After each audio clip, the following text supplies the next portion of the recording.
The following presentation is brought to you by the Realm Network.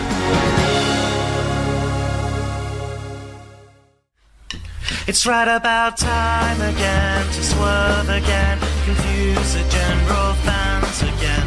Add another swerve and then... Oh shit!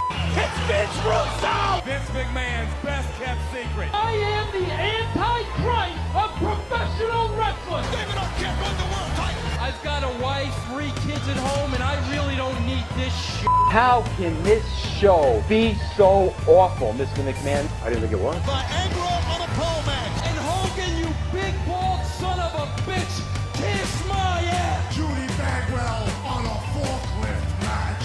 McMahon, the family, The Rock, they screwed us all. Now, you're the editor, right? Mankind did it!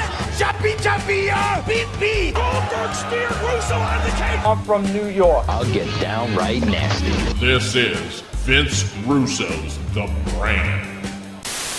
Hello, everybody. This is Vince Russo, and this is The Brand. Welcome to today's show. That's a special show. I have somebody on the show that I've been trying to get on for quite a while, so I'm not even going to really waste any time talking about anything else, but I do want to say this.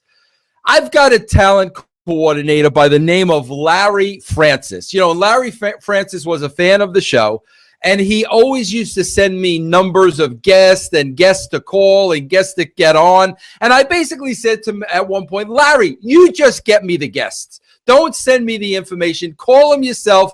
Get me the guests for the show. If you want to do that, I really, really appreciate it. And Larry said, yeah, Vince, I'll do that. He asked me, if I could put him over here and there and call him the talent coordinator of the show, whatever he wants. And I got to say this, Larry's been doing a great job. But now it's time for me to rip Larry, who I know is listening to this show. And here's why. Larry, the guest I have on today, Larry drops to me a half an hour. He drops that so-and-so is going to come on the show in 30 minutes. Bro, I can't compare. I can't get ready. I can't do my research. I can't prepare for a guy like I'm about to bring on in 30 seconds. I can't do that in 30 minutes, bro. This is an icon. This is a legend. This is a man I worked with. This is a man I'm proud to say that I work with. So here's how I got to conduct the interview now, because I didn't have time to prepare like a pro. I just got to be a total mark for him. I got to be a total mark. I got to interview him like a mark. I got to ask him questions that I always wanted to ask him, because Larry is a freaking knucklehead. Larry, you got to give me a heads up, bro. You can't give me a man like the great Ken Shamrock with 30 minutes to spare. Ken, how you doing today? I love it. I love it. Start with controversy. I love it. Ken, I got to tell you something, bro. And I'm saying this as you're sitting here. I got to say this, Ken, and this is an absolute shoot. I grew up on wrestling from the age of 12 years old, and wrestlers were always portrayed as guys that were larger than life, but in many cases they were larger than life. And I can remember probably up until the year 2000, every wrestler that came down that ramp, I would sit there and say, that guy could kill me. That guy could kill me. That guy could kill me. That guy could kill. You'd believe every wrestler could kill you. Today in 2017, I think I could take half the roster of the WWE, 'cause the guys weigh $170. But Ken, I'm being honest with you now, bro. And I worked with, the Severns and the Tank Abbotts and the Goldbergs and, all these guys. Ken, you were the one guy and still are the one guy that I look at right now and I say to myself, this guy could absolutely kill anybody that he wants to kill. Now I got to ask you, Kenny, listen, you look the way you do, bro. You look like you could kill anybody. But Kenny, the one thing, and I talk about you a lot on my show, and here's the one thing I always say. Bro, I don't know if I've ever worked with anybody that had the level of intensity that you had. Now, Ken, is that something you learn? Is that something that develops through your life? Or are you just born an intense guy? I think a lot of it has to do with my upbringing, my survival instincts. It just felt like when I was growing up that constantly I was always either fighting for something.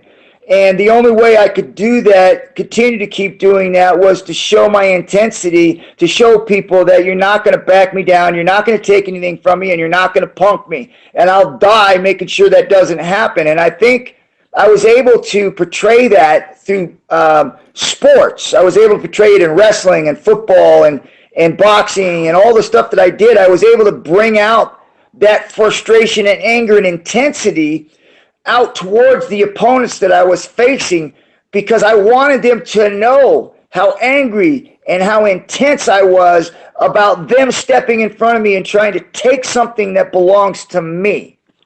But Ken, let me ask you a question, because there's going to be a lot of psychology in this conversation, because Ken, I'm a wimp. I'm a wimpy guy. That's why I got to live vicariously through somebody like you.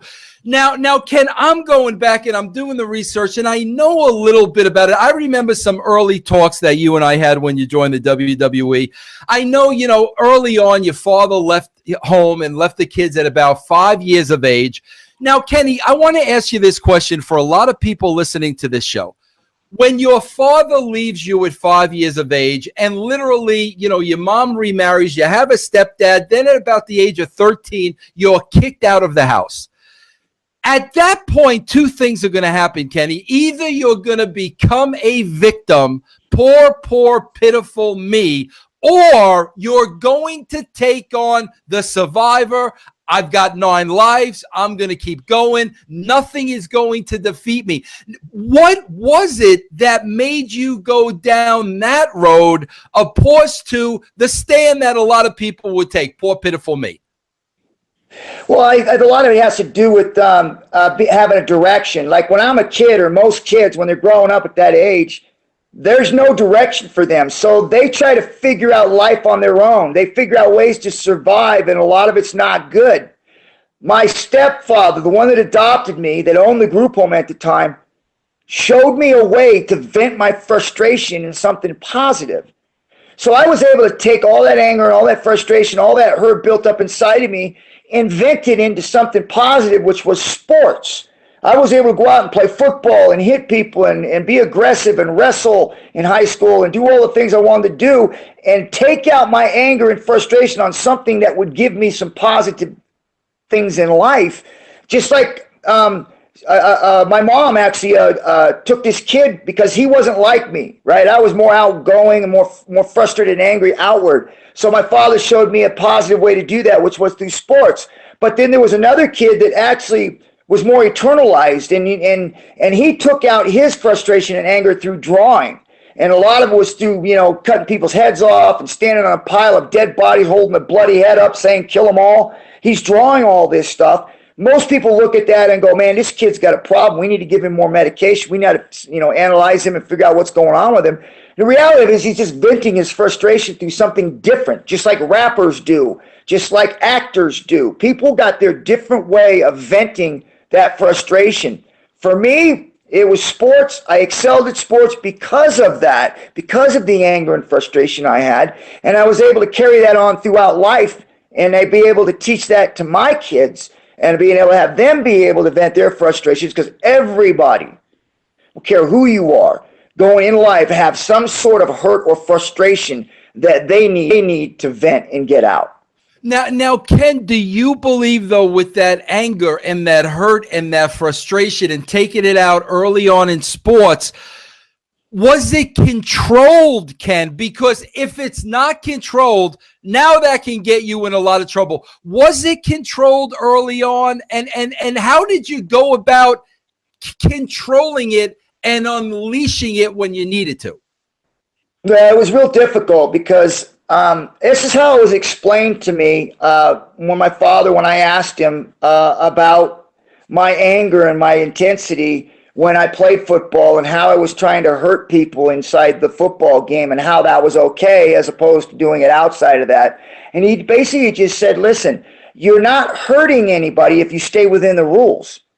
But once you take that outside the rules and you start hurting people, it's just like sports where like your coaches are hurt, your teammates are hurt, the teachers that helped you get the grades to play football are hurt, the people around you that care about you are hurt. It's not just you that you're hurting when you break the rules in sports. It's the same thing in life. If you do something in life, it's not just you're hurting. There are many people around you that care about you that you're hurting.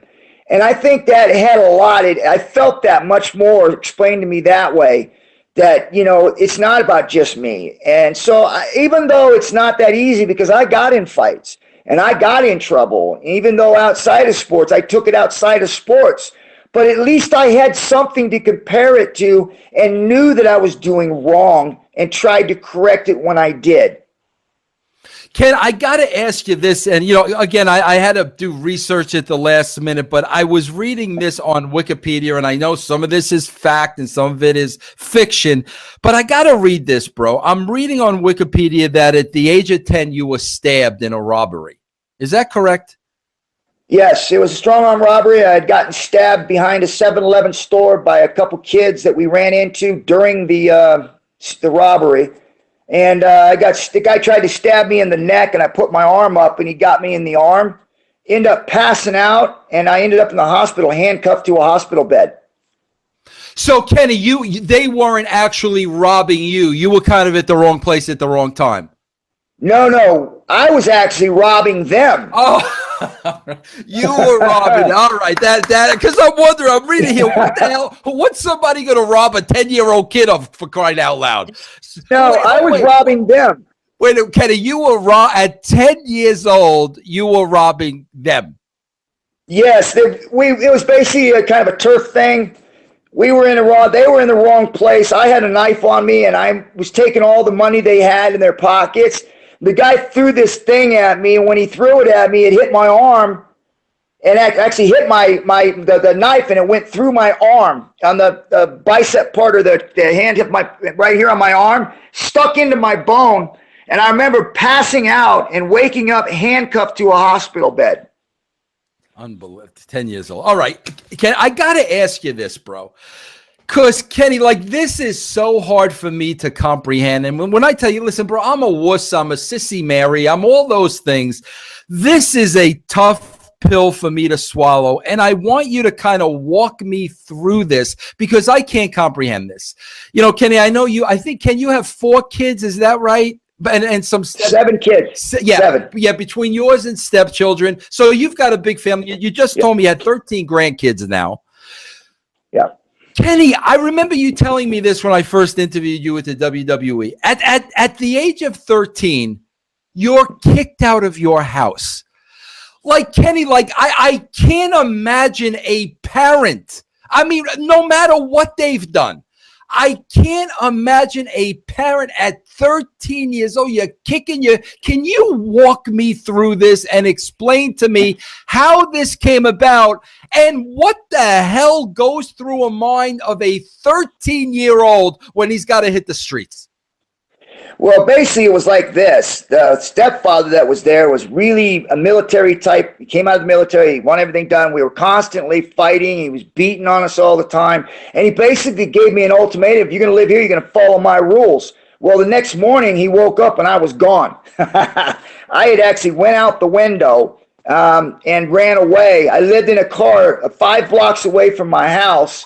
For almost 6 weeks, I was living out of a car. That's where I got stabbed. But Kenny, let me ask you this. So you're living in a car. Like, how are you eating? Are you stealing your food? How does a 13-year-old kid survive? And where the heck do those survival instincts come from? Well, first of all, survival instincts come from just nature. It's no different than an animal growing up into the wild. You know, they got to grow up and they got to fend for themselves. People are no different. When they grow up with no boundaries and no guidelines, they find ways to either survive or they die. And that's the way I survived, is I would go out and I would steal money. I'd strong arm robbery. I'm stealing money from people with a knife, sticking it to their throats and taking their money. Going into, back then they were called Valergus drugstores in Napa, California. And I robbed about 7 of them in different areas of Napa, and actually went into this one store where I took the glass window off the front of the window at the store because they had putty on them. And they'd have these wires stuck to them where it was the alarm system. If the window broke, the alarm went off. I took the whole window out of the store and walked in there and robbed the store at nighttime. Okay, so Kenny, where does that lead to now? Like, because I mean, bro, let's face it, you're walking down a road of disaster. I mean, absolute disaster. I mean, the fact, bro, you already were stabbed. So I'm not just talking about getting put in jail, getting put in juvie homes. I'm talking about life and death at this point, because you've got to be going day to day.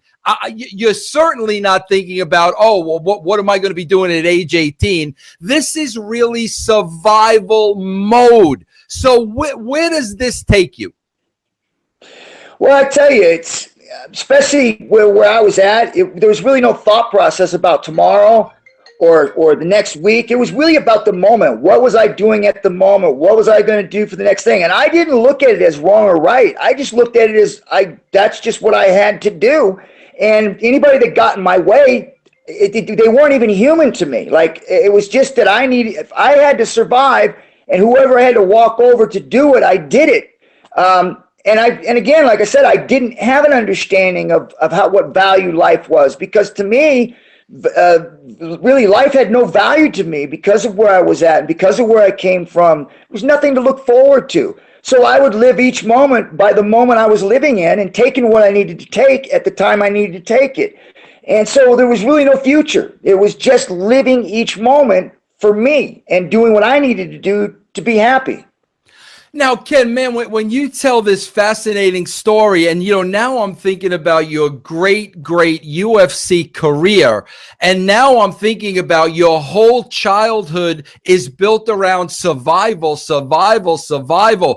That's what a UFC cage is. When there's 2 guys in that cage, it's all about survival. So, Kenny, I would have to think this type of a rough upbringing, this had to play a big part in the great UFC fighter you became. It did, because I remember when I was already over in Japan, fighting in Japan, and then they did the UFC, and they were talking about bare knuckle, no rules, no time limit. And I remember going there when the fights were there, and they were asking everybody, you guys understand, there's no rules, no time. Everybody's trying to figure out what that meant. Was it literally that, or is there some hidden rules or something? And they were saying, no, this is it. You can kick a guy if he's on the ground. You can punch him. You can knee him. Do whatever you want on the ground. Stand up anywhere.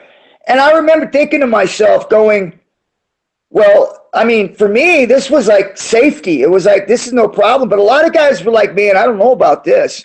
And I thought to myself, like, well, I'm going to get paid for this, right? I don't got to worry about getting jumped. I don't got to worry about getting stabbed. I don't got to worry about not knowing what's coming around the corner. I says, it's just me and one other guy. I was like, that's awesome, considering where I had come from and not knowing what the outcome would be depending on who I was fighting and where I was fighting. This was one guy against one guy with no rules, and I was like, sign me up. I'm in. Ken, I was a little surprised to read this. I know you played football, and I believe you broke your neck in your senior year, and doctors told you your sports career was done, yada, yada, yada. But you go on, and you did you pass on an NFL tryout for professional wrestling?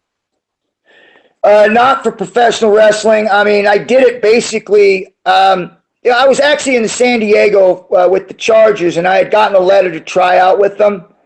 And I remember thinking to myself that when I was sent to come down and actually run and actually for the fullback spot. And I'd actually played inside linebacker.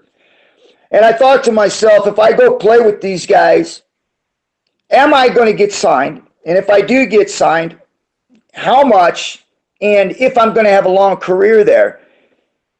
And I kept weighing it out because this is the time where I had an opportunity to go down to Nelson Royal's gym in North Carolina with Gene Anderson and the tryouts they were having down there.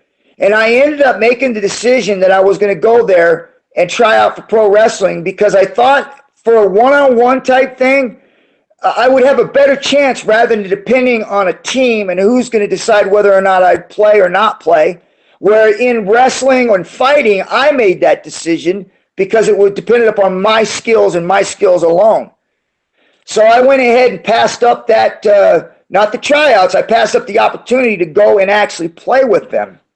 Now, Ken, that surprises me a little bit. When you tell me about this background and this intensity and this anger, when you tell me about this guy, and my God, bro, I would hate to think about you on a football field. When you tell me about this guy, now it surprises me a little that you make a decision to get into professional wrestling, which is controlled, which is not real, opposed to now, I'm assuming this is about 1988. I don't think UFC was around then, but you had the option to get into the fighting game, which I think would have been more suited to you at that point. It just surprises me a little that with all this energy and this intensity and this anger, we're going to go work choreographed fights. That's a little odd to me. Well, I think what you have to realize too is the kind of situation that I was in. I mean, I wasn't ignorant or stupid. I also had my father around, the one that adopted me, and he also talked to me a little bit. And the thing I had to worry about was my neck. I had broke my neck. And playing fullback would mean that I would be doing short yardage, handing it to me. Everybody's going to know I'm getting the football. I got to pound it out for a half yard or a yard. And that's a lot of head trauma. And so those were part of the things that I was thinking about, and my father was thinking about, whether if I did go with the professional football, that the amount of shots that I would take on that neck. And remember, that was only 2 to 3 years after I broke my neck. So it was definitely something that we had thought about moving forward. But then you think about the actual doing the pro wrestling and then going into the fighting. I mean, in my opinion, and I think maybe it's because after I did the pro wrestling for so long, I felt like I was much stronger and the thought of my neck really never bothered me and I never had any issues with it. So that's the reason why when I started to go into the MMA stuff or over into Japan and fight, I never had any issues. So when I went for pro wrestling after year 2.5 years of doing it, I never had any issues with my neck, never felt any problems with it. So when I was leaning towards the actual MMA, mixed martial arts fighting, it was never a thought in my mind about not doing it because of the success I had in pro wrestling. Hey, Ken, let me ask you this question. You know, your college career and breaking the neck. You know, listen, we know steroids is a big issue. And, man, I'm so on the fence about it because I don't really know how I feel about it. But here's one of the things I feel very strongly about. I'm a big baseball guy. And, you know, listen, I know if I'm a professional athlete, I have a shelf life. I'm only going to be able to earn from that profession for so long. So if I get injured, I want to take or do whatever I can to heal so I can get back out there and make money. So when it comes to steroids, I believe in that. I've talked to enough wrestlers to understand you can do it under the guidance of a doctor. There's a right way to do it. Now, you break your neck at this point. What was steroids ever a part of your life before that? With the injury, did you dabble in it at that time? Had you become introduced to steroids at all at that point? No. Actually, when I started my first, actually ever got any experience with it at all, was on my rehabilitation after I broke my neck. That's when I actually really found out about it. I went through some rehab. I went from 205 pounds down to 145 pounds. Jeez. After I broke my neck. I mean, I was in a cast from my chest up to my neck, so I couldn't move. I didn't eat that much. So I lost a lot. So my rehab, when I got into rehab, probably 6 months after my rehab, I started getting into that to be able to put some strength and size and be able to add some protection to the injury. And so that's where I actually got my first experience, was through rehab. So what was that a positive experience for you? Did it do what you wanted it to do? Because I got to tell you, Ken, I'd be an idiot for this not to be running through my mind. I know Ken Shamrock. I know the history, and I'm thinking to myself, holy crap, Ken Shamrock on during a roid rage, you literally would have to lock yourself in a freaking cement block. So my question is, from a rehabilitation standpoint, did you see it work? Was it something that was a positive, but did it bring you up a few notches? Because I can't even imagine that guy. Yeah, the sad thing is I think that people look at it because of the cheating word that's put to it. But there is so much benefit from being able to go in the off season to be able to strengthen your body, and even some of the people that have injury sites to be able to strengthen those injury sites to help support the injuries. And and recovery, your recovery time to be able to do this thing year round, in and out, and be able to have the same mobility you had when you were younger. So I think there's definitely some positive things that we can bring into the sport with this.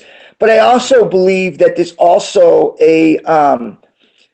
it's also a bad thing too, because it's like anything with human beings. People just don't know when enough's enough. Mm-hmm. And they continue to keep doing it past what is safe. And I think that's where that bad thing comes in, where people see the bad stuff. Because anytime anybody talks about steroids or any of the use on it, it's because something bad has happened. So that's why it's got this bad thing to it, because you don't hear anything when it's going good. Yeah. But when it goes bad, you hear, hey, this is what happened because he was doing this. But it's so much bad things that are attached to it that isn't deserving. I think there's a lot of good use that it has for athletes, even during and also after their careers, that can help them live a very productive and safe lifestyle. Now, Ken, was there ever any instances where it was a detriment to you, where there was a problem and maybe something you weren't, expecting? Did you ever have any of those situations? I didn't. I've always, because of my father and the support from my father, and from immediately the time that I ever got involved with the sports enhancement drugs, it was always under a doctor's care, and it was always used not during my season, but after my season. It was always rehabilitation. It was always used in a safe manner. I would go in and have blood tests taken every 6 weeks. They would chest check my white and red blood count, my heart rate, the cholesterol. I mean, I did a full checkup, because to me, I didn't want anybody to do this and think of this as something that people use just to cheat. It's used to keep your body healthy and safe. And I believe that in order to monitor something like this, you need to make sure that you're giving these guys opportunities to have physicals, complete physicals after each year that they're competing or doing whatever it is they're doing, to make sure their bodies are healthy and safe. Yeah. Can you explain a little bit to me? Because I was reading, I did not know about this part of your career, because, Ken, I'm really not a UFC guy. I've never really been. I was reading this section about your career that was very, very interesting to me, and I want to see if you could lay it out to me. And I know I'm going to freaking butcher the name, but you were responsible for starting starting an organization called Pancrase. Is that how you say it? Yes, Pancrase. Can you explain to me how that came about? Because I was reading the history, and from what I understand, you were involved in a wrestling match that you thought was going to be a shoot, and then it turned out to kind of be a cluster. And then at that point, you got a thought in your mind about, well, wait a minute, let's have real fights that are different from boxing and maybe a mix of wrestling. Can you just walk me through that? Because that was interesting to me. Yeah, it's actually it was actually through Fujiwara Gumi. There was a group after we split up from the UWF, the original one where I first went down there, and there was a certain group of guys, me being one of them, that was just tired of always going in there and doing these wrestling matches and having to put these guys over who, in our opinion, were a little bit farther on in age, and that we were putting them over when our styles were much stronger than theirs. So we had gotten together. I'm not going to mention names because I want to keep it their private life. But we got together and decided that we wanted to put together a group where people who go into the ring and fight under these rules, the real guy would win, and not make it like an entertainment type pro wrestling show. So we decided to put together the Pancrase organization. I was talked to, pulled aside, asked if I was interested in joining it. And I said, absolutely. I said, this is something that I think that I've been desiring for quite some time since I had my first tryout where we went at it. And it felt like, wow, man, the world had just been lifted off of me because I found something that was so real and so exuberating to me. I mean, it's just like, I could release so much. And so then to actually see it unfold in front of my eyes and me be a part of the very first Pancrase show where me and Funaki went at it in the very first show in the main event, and then I won. I'll tell you what, man, right then and there, I knew that I had found a sport that was my DNA. Now, Ken, was this prior to the origins of UFC? Yeah, it actually was 3 years prior to the UFC ever coming out. So you really, I mean, let's give credit where credit is due. When we look at the success of the UFC today, as far, aside from being a part of it and being a huge part of its history, you pretty much came up with this concept. Well, it actually came from Funaki, Suzuki, and myself. We had already been doing the style, but it was work style, like pro wrestling, where, you would kick and punch, do all those stuff, but it wasn't done for real. When we put a Pancrase together, the idea was for it to be real. Like the winners who won would be the ones that actually won. And so when we put this together, we had already been doing it in the gym. I mean, like when we were training, that's what me and Funaki and Suzuki were doing. We were training that way. And so when these guys came to me to put the show together, I literally said, yes. This is something we're already doing. I'm all about it. Let's go do it. And so we had the first show, man. I remember being so excited because I get to go out there and actually do what I know I can do and be able to go out there and be rewarded for my hard work and not have to put somebody that's 60 years old over because he's been there longer. No, this was where two guys walk in the ring and the best man is getting his hand raised. Hey, Ken, I got to ask you this question because it's interesting to me. Ken, I was the one, I don't know if you know this or not, but I pitched the Brawl for All to Vince McMahon. And I'll tell you why I did it, bro. I was not a big fan of JBL. I thought he was a bully. And one day, me, JBL, and somebody else was there. I can't remember who it was. JBL started bragging. If this stuff were real, I'd kick everybody's ass in the locker room. Oh. And that's all I needed. Like that, because first of all, I thought the guy was a bully to begin with. And with some of the guys on the roster of that time, I highly doubted it. So I went and I pitched the Brawl for All to Vince. That's how the Brawl for All, was born. But Ken, I want to ask you this, bro.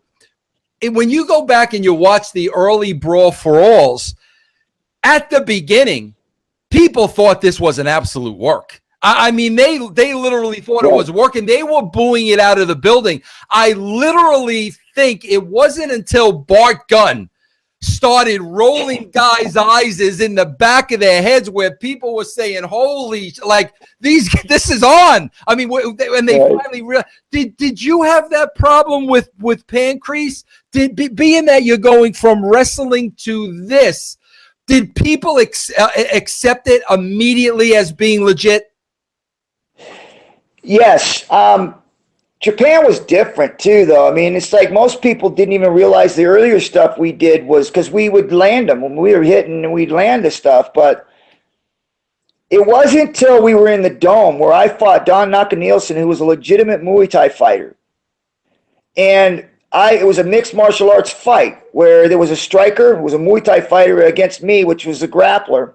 And I took him down and I submitted him in the first round. And that was in the Fujiwara Gumi era, when they first started. And so I went in there and I beat this guy. And that's when the fans were like, this is the real stuff, man. Because they thought Muay Thai was it. Sumo and Muay Thai, nobody could beat them guys, right? Well, when I destroyed Don Nakanielsen is when people looked at what we were doing. And that's when we took off and went the Pancrase deal.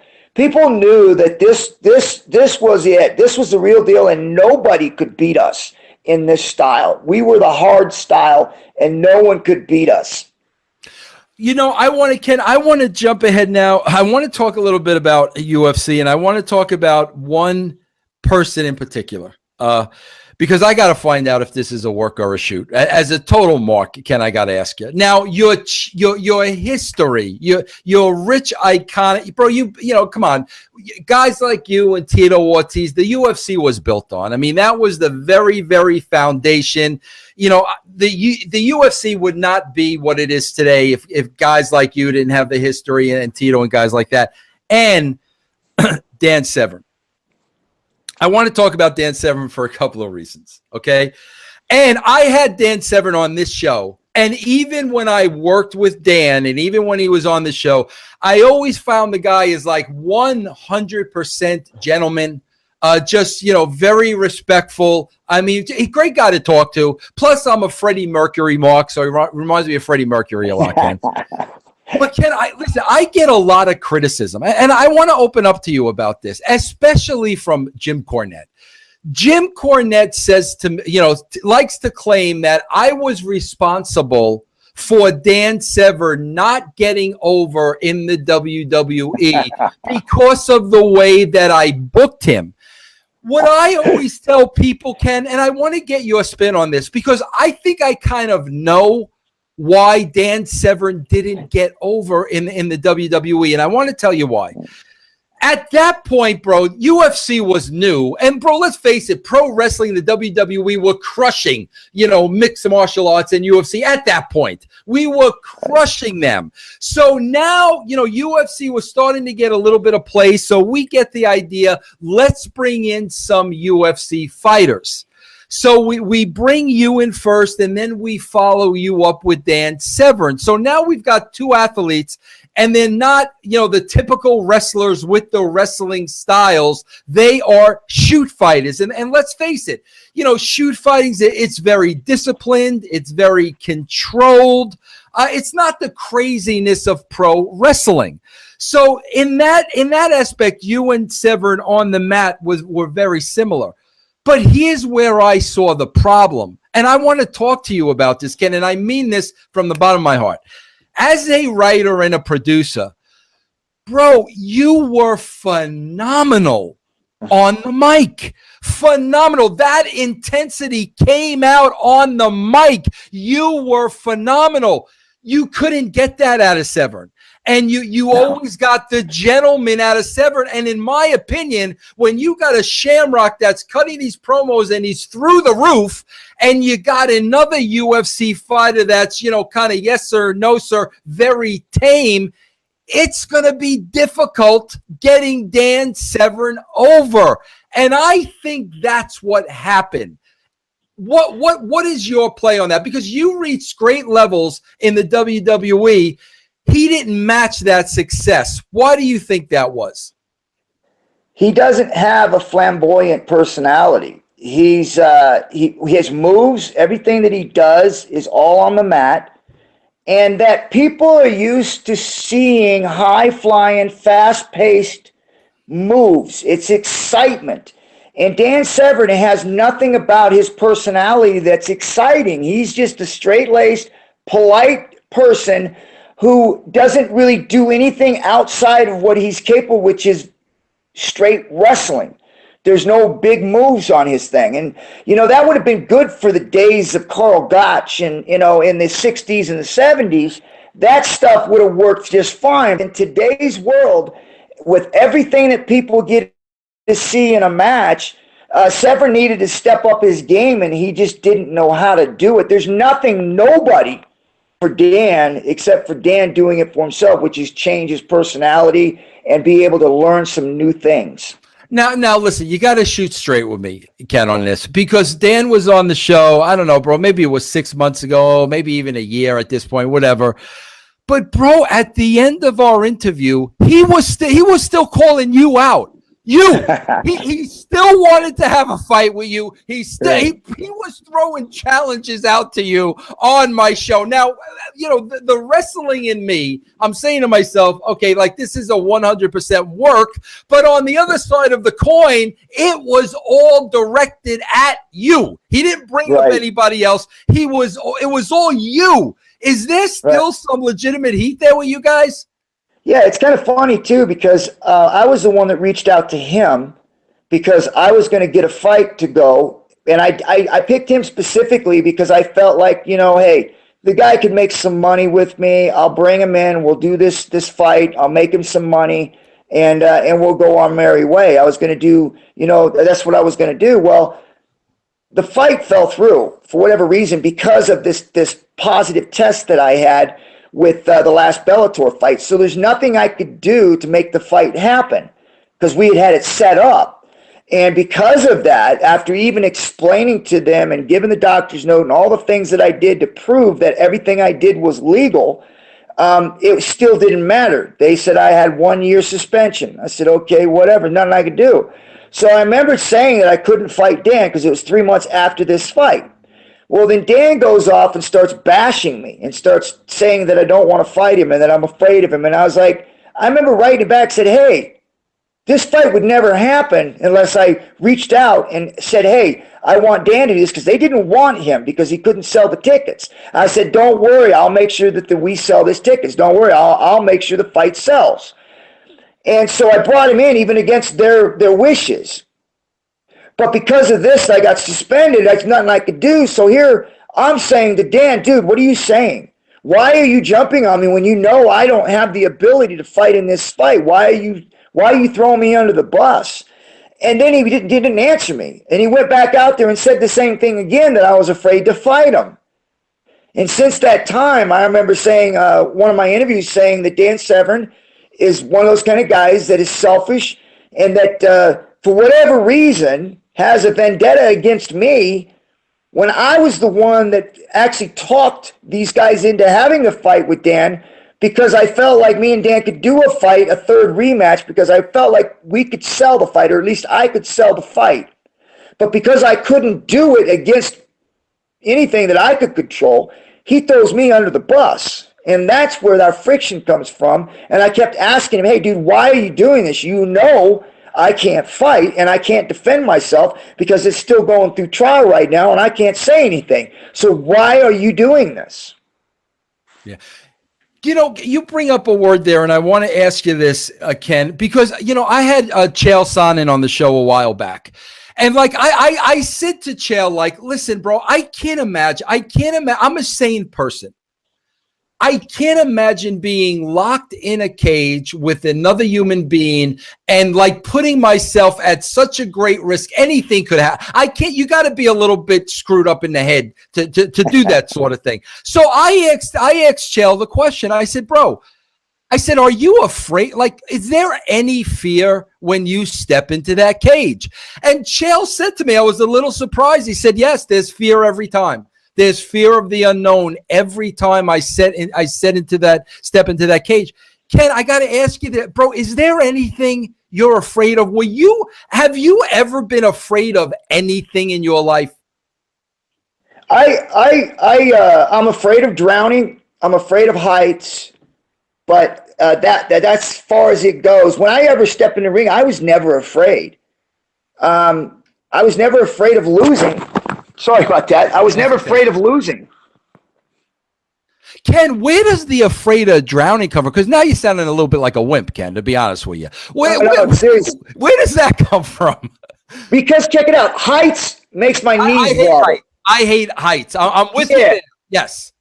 And then drowning, because it kind of falls in line with actually grappling and submissions. And the reason why most people could never hold me down was because I don't like to be restricted. And then whenever it's like someone getting tired, you start getting nervous when you get tired. It's no different than when you're in the water. If that breath goes away, it's like you start getting anxious, right? Like you can't breathe.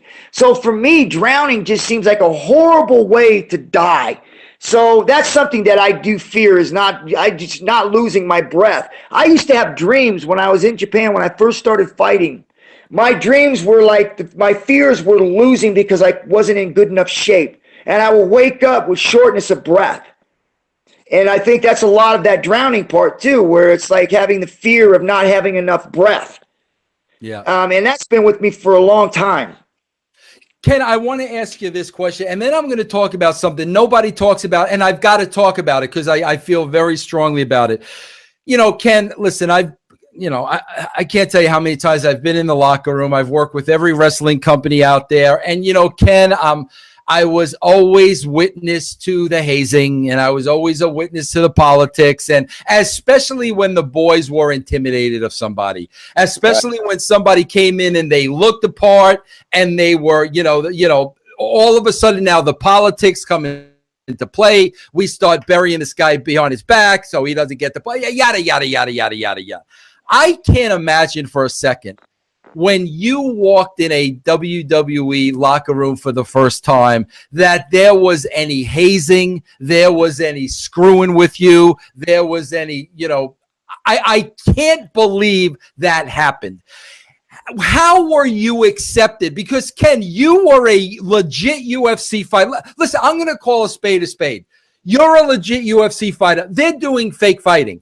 They're having fake fights. Now, all of a sudden, the real deal walks in that locker room that, let's face it, can twist the entire roster in pretzels if he wants to. How were you accepted with the boys when you first come in from another world? I think at first they were a little bit hesitant. One, because I believe in pro wrestling, you have to depend on the guy that you're working with to take care of you. So I do remember a few matches where guys were a little bit hesitant to give their bodies to me. So there was really, really conservative about certain things we would do. But the one thing I learned, and I learned it from Bret Hart, and Bret said that whenever you go into a locker room, that you go and that you shake people's hands and you show them who you are, that you're willing to learn, and that you're not coming in here to do what you did before. You're coming in here to learn. And so I remember going in the locker room. That's the first thing I did was I went around the room and I shook everybody's hand, and I said, "Hey, I'm Ken. Appreciate the opportunity here, and I look forward to learning a lot." And I remember the guys that I work with, Bret said, make sure you go up and you sit down with them and you say, "Hey, this is your world. I'm coming from somewhere else, and I'm here just to kind of to learn, and so, help me through what it is you think that how we could have the best match possible." And especially since I was being put over with these guys, that a lot of them didn't really know how to take me and whether or not they could trust me going into a match. So I did all those things. And I remember sitting down with guys, and especially Van Vader, when I had my first match with him, and I said, "Hey, it's nice to meet you. I know who you are. I've watched you wrestle. And man, I'm looking forward to having a good match, and I'm open ears, man. I'm here to learn. How do you think we could actually do this to make the best match?" And I remember Van looked at me kind of like, whoa. So we started walking through some matches, and I told him things that I could do, and we went out. We had a great match. And I think that's a reason why I was able to kind of almost put them and bring them in on my side, because I really went in there with open arms saying, this is not my world. I understand that. And I'm here to learn. Just show me what we need to do and I'll do my best. Ken, listen, I know, you've had some concussions and whatnot, but the thing about wrestlers, bro, they remember everything. Do you think you have a decent memory? I used to. I don't now. Ken, I got to ask you this question because I never tell this publicly because, like, sometimes, like, bro, I had one concussion from wrestling, but I'm such a pansy that one concussion ruined me for life. But, Ken, I swear to God, I want to see if you remember this because I'm telling you, I don't think I dreamed this up. I think this happened. I remember we were in catering one day and we were in line for food. And I remember Big Show busting your wait. Yes. I'm going to tell you the way I remember this story. I remember, and I'm afraid to tell this story because, like I'm saying, did I dream this up in my head? This is what I remember. I already told this story 4 times, bro. I told this story 4 times. Let me tell you my version. You tell me, then you tell me this is what I remember. I remember Big Show screwing with you. And I remember you warned them one time, bro, I'm telling you, if you keep it up, we're going to. And you had to say it a couple of times, and there was less and less a smile on your face every time. Then finally, bro, I remember he said something, and I swear to God, bro, I remember you taking Big Show down to the ground in a matter of 3 seconds. Am I crazy? No, he actually came up behind me and grabbed me in a bear hug. And I'd already warned him several times not mess with me. And I had my wife there, Tina. She was actually there, and it was in the buffet room. He came up and he grabbed me. He says, "What are you going to do now?" And I remembered I dropped and I leg locked him, and I actually took him to the ground, and he started screaming, "Ow, ow, ow, ow, ow!" Yes. All right. Ken, I'm not crazy. Thank you. It happened. I swear to God, because I always want to share. I always talk about how tough you are, and I always want to share that story. But I'm always saying to myself, did that really happen, or did I just dream that up in my head? No, it happened, and he admits to it, too. He even said on one of my interviews with somebody, said, "No, that didn't happen." And he even texted and said, "Yeah, that happened." Yes, okay. Thank you very much. I'm not that crazy. Ken, I'm going to tell you something. I bet you nobody has told you this, so I'm going to be the one to say it. Because I truly believe that. Well, let me ask you one other question before I get to this. I got to ask you one other question. Ken, here's what's fascinating to me about you. And I know, like, you're a pro. I know that. But here's what's fascinating to me about you. You live up through this rough childhood. You know, you're in the shoot fighting business. You got all this intensity, this anger. You have all this built up inside of you. When you're in that cage, you're a freaking animal. I swear to God, bro, that's why I can't understand how a guy so intense can still work a match. Like, I mean, bro, that's got to take discipline that I can't even imagine. Ken, there had to be times in wrestling matches when you caught yourself hurting a guy. Yeah, there's times where I taken advantage of the ankle lock a little tighter than I would most people. Was that JBL? Yeah, he was one of them, and what's his name? The one that's married to Stephanie. Triple H. Triple H was the other one. Yeah, he deserved it. Good. Ken, here's where I want to give you all the credit in the world, and I bet you nobody has ever said this. I saw this, so I know this for a fact. Listen, let's face it, bro. In the history of the business, 2 of the greatest stars were, in their prime while you were at the WWE. I'm talking about, Austin and The Rock. Okay? Right. But here's what I remember, and here's what a lot of people don't say. And I got to say this to you, Ken. Before Austin hit his stride, he worked around the globe with Savio Vega. And, I know Savio taught Austin a lot, and gave Austin a lot and made Austin shine, and they worked everywhere. And then after that, boom, Austin went through the roof. Bro, I would say the same thing about you and The Rock.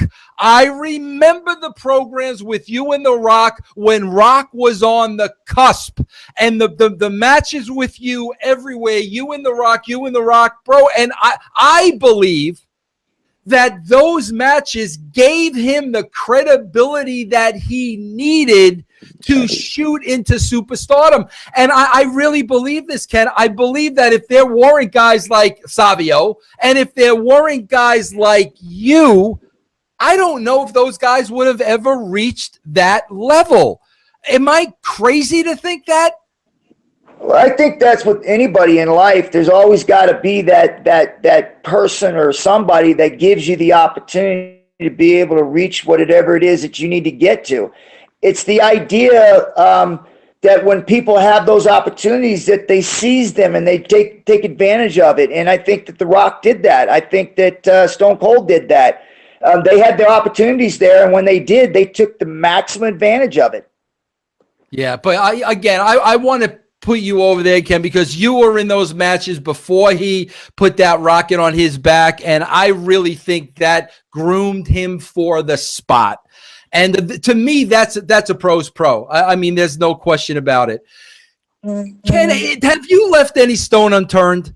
I mean, have you accomplished everything you set out to accomplish in your life? Or is there still that one thing that you want to do? Or now at your life, are you completely complacent with everything that's taken place?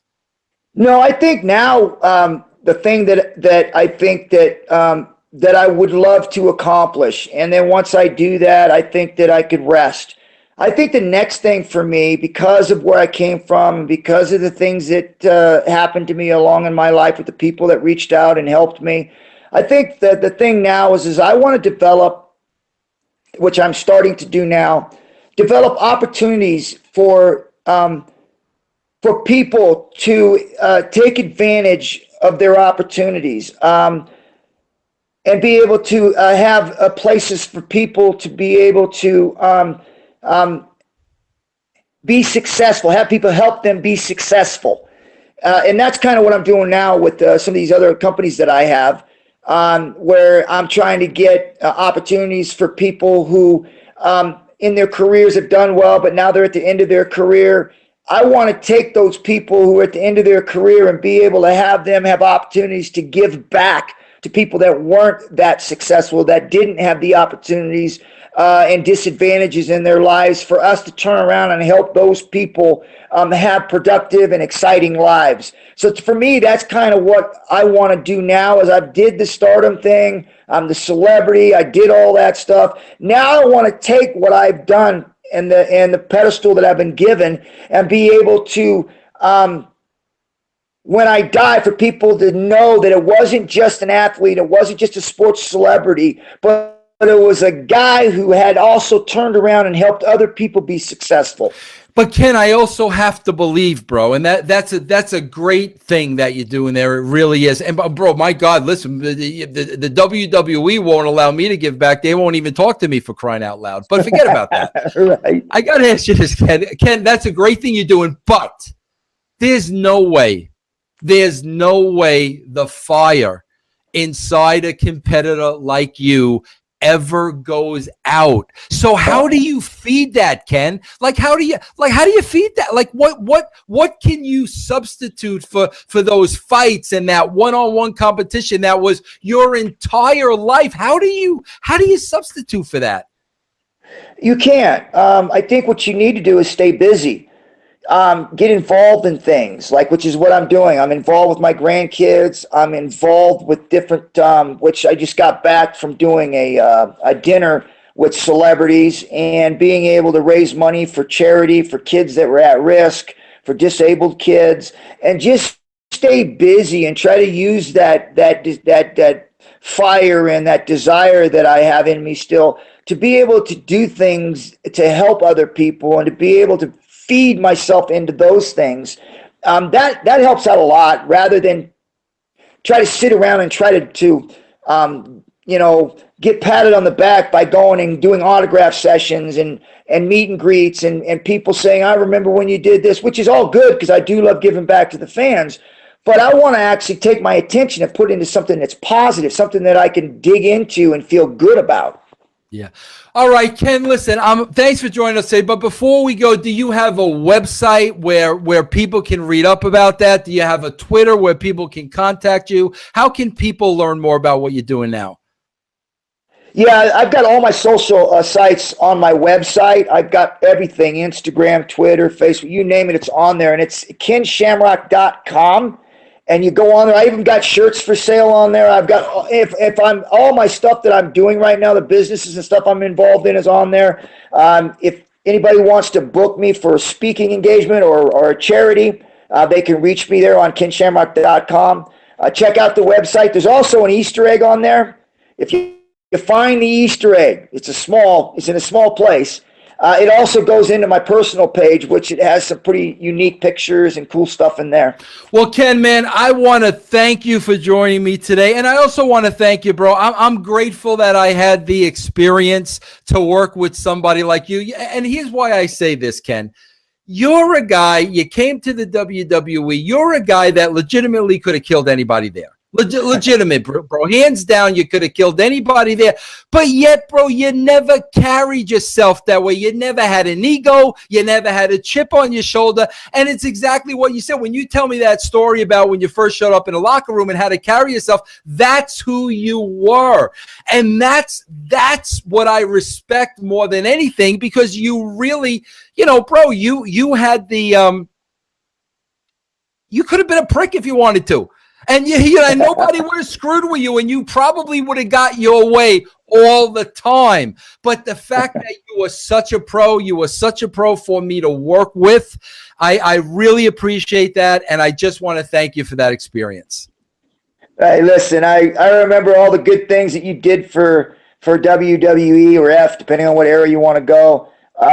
No question in my mind, you're the reason why they were having the success there. Your creative writing and the storylines, you were a big part of them being where they're at today. So kudos. Thanks a lot. I really appreciate that, Ken. And good luck with everything. And I hope to have you back on the show.